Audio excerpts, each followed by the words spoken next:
云林县目前列管的跳舞场是全国上济，有到19,000间。这业者一年是爱纳2期的水务费来收垃圾水。若是以饲1000只猪来讲，一期大约就是爱纳2万5。不过去年下半年，这期还有66间是欠到单也未纳，依法上当是会让罚到30万。云林县市场业者真济，为了维护民众生活品质，跳舞场的废水就要经过处理，符合标准才会当放。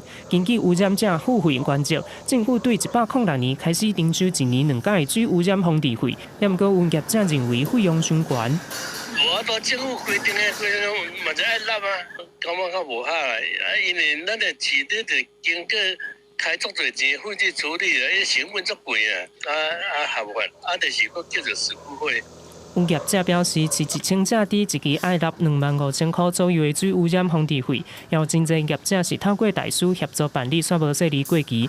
对此，环保局是表示，云林县113年度下半年，目前还有66间也未纳。目前申报的总家数大概是1340家，以申报的是1274家，然后有33家未申报，然后33家已申报，但是未缴费。